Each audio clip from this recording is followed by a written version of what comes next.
And we're back with the fourth segment of the GSMC Sports Podcast presented by the GSMC Sports Network. And in this fourth segment, we are going to be doing a nice little recap of all the NBA games that took place yesterday. And we are going to get into some predictions that I have over these weekend games. So far, I have never, ever been able to get a day where I actually predict these games perfectly. And today is no different. I really thought today would be the day where I got it, but I messed up. I did not. So let's start from the top. The Mavericks, this game I did not mess up though. The Mavericks, they ended up winning 137-101 against the Wizards. Now, it should be noted that the Wizards, they did not win a single game in the month of November. And it doesn't seem like they're going to win a game in the month of December either. They are on an 18-game losing streak, I believe, and it's a very good chance that this team might end up breaking the Pistons' record last season with the most consecutive losses in a franchise in NBA history. I would not be surprised if this team does this because I thought this team was the worst team in the NBA last season, and last season a lot of people thought the Pistons were the worst team. So now the fact that the Pistons are doing much better now than what they were compared to what Washington's doing, this is a terrible look for Washington. Like, they just cannot win games. Luka Doncic, he ended with a 21-point triple-double with 10 rebounds and 10 assists. Kyrie ended with 25 points. Klay Thompson, only 11 points. Again, I said before, he is streaky. He's not as reliable as what he was before. And he went 4 for 9 from the field, 3 for 5 from 3. Again, for a role player, that's really good. And that's what Klay Thompson is right now. It's as sad as it is to say, that's what he is.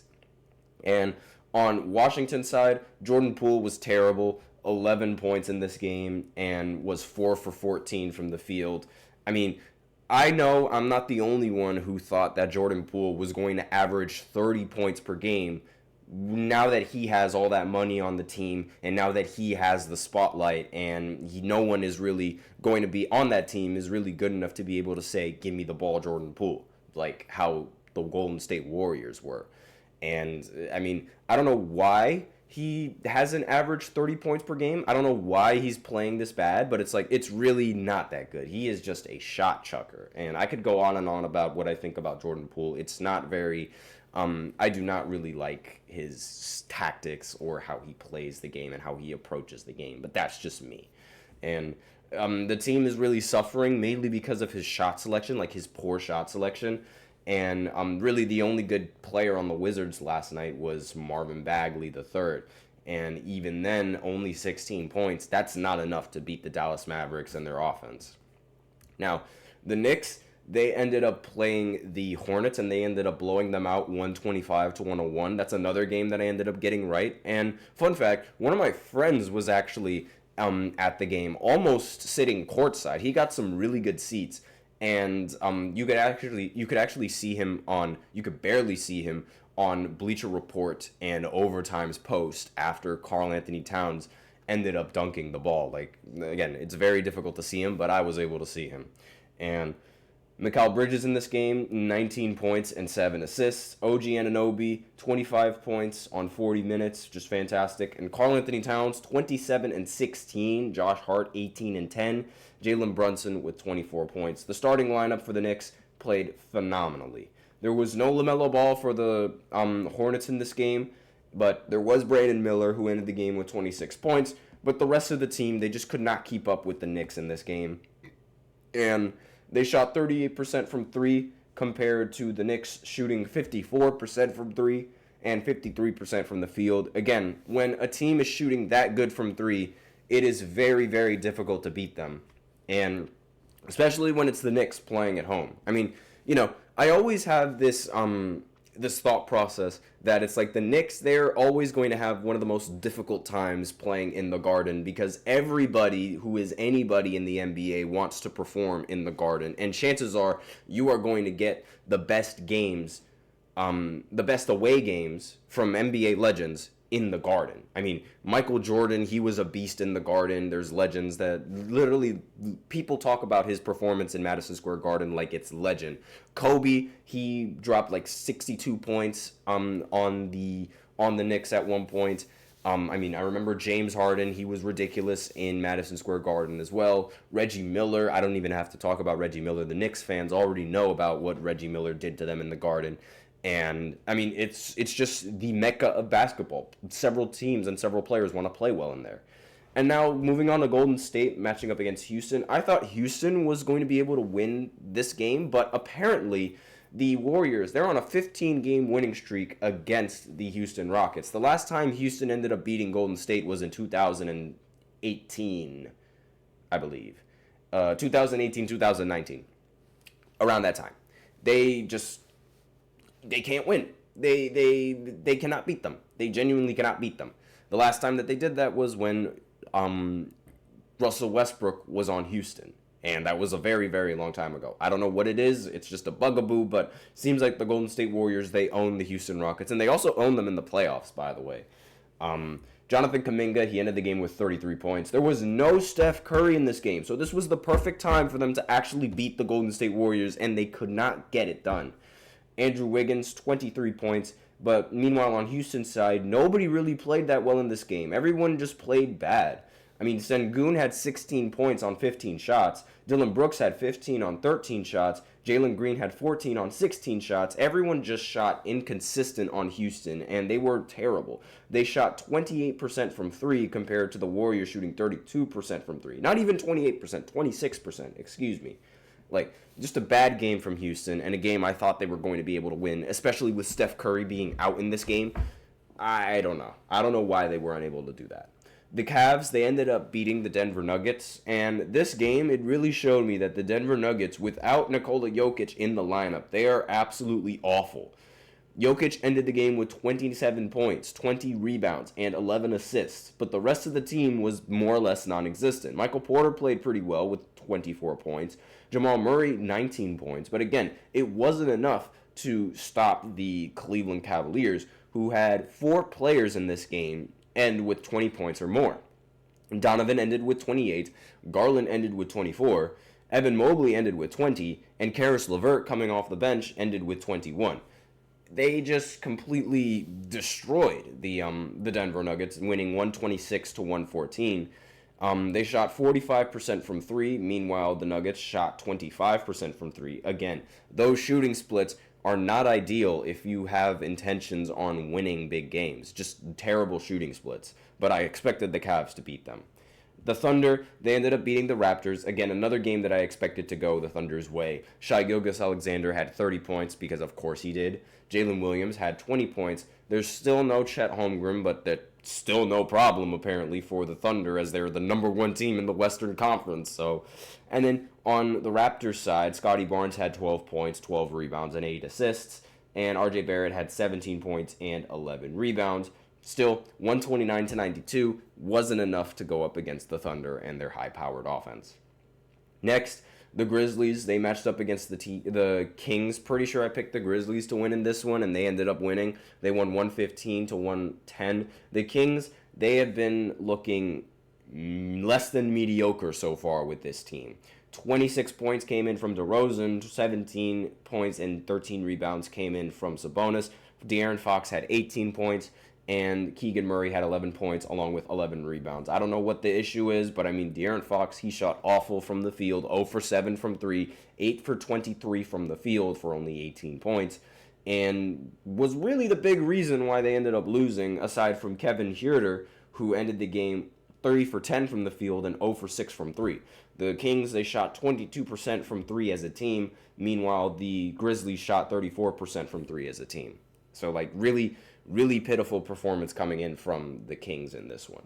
The Bulls, they shocked me. I thought the Spurs were going to continue winning and beat the Bulls, but that did not happen. The Bulls ended up winning 139 to 124. Nikola Vucevic ended up dropping 39 points. Ayo Dosunmu ended with a 27-point triple-double out of nowhere. 27 points, 10 rebounds, and 11 assists. And on the Spurs side, there was no Victor Wembanyama, so I guess that makes sense why they ended up losing. And speaking of Victor Wembanyama, I wanted to bring this up in the Chris Paul segment, but I didn't really have enough time for that. My hoodie just dropped in the back. But I didn't have enough time to bring up Victor in the last segment that I talked about Chris Paul, so I'm going to do that now. I think Victor shoots way too many threes for being 7'4". And it's not like he's making these threes. He's missing a lot of them compared to what he shot last season. And 52% of his shot attempts are actually three-point shot attempts. But I don't really like that at all. Like, Kevin Durant, he's tall. He's super tall. And not as tall as Victor, obviously, but he's very tall. And he's been one of the most efficient scorers since entering the league because he's able to balance out three-point shooting, mid-range shooting, and shots in the paint because, he has ridiculous height. And I think Victor has to sort of do that same thing.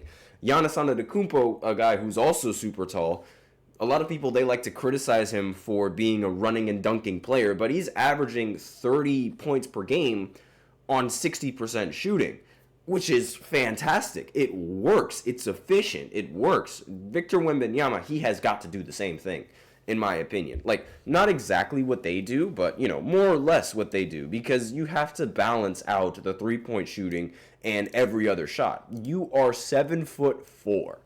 Like, you got to do that. But that's really all that I wanted to say. But Chris Paul joining him, again, one of the best things that could have happened to Victor Wembanyama.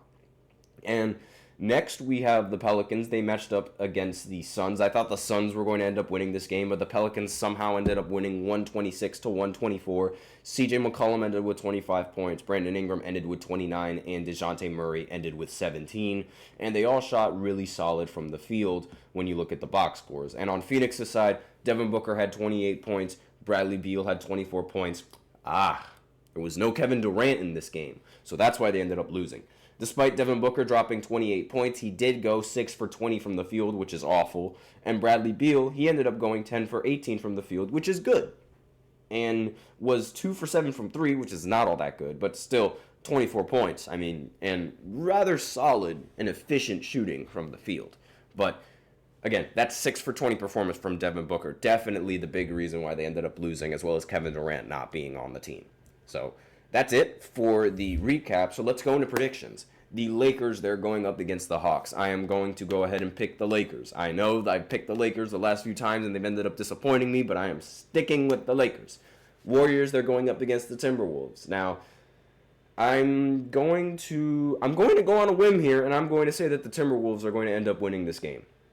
Magic against 76ers, I'm going to pick the Magic. Bucks against the Celtics, I'm going to go ahead and pick the Celtics. It should also be noted that obviously the in-season tournament games and the group play, it's over. So the rest of the tournament games are going to be going on sometime later, but not yet, obviously. Then the Kings are going up against the Spurs. I'm going to go ahead and pick the Spurs in this one. I don't know if Victor is going to be playing in this game, but that's all dependent on if he plays with that result. So if he's playing against the Kings, I'm going to pick Victor Wembanyama. I'm going to pick the Spurs. I almost said Victor.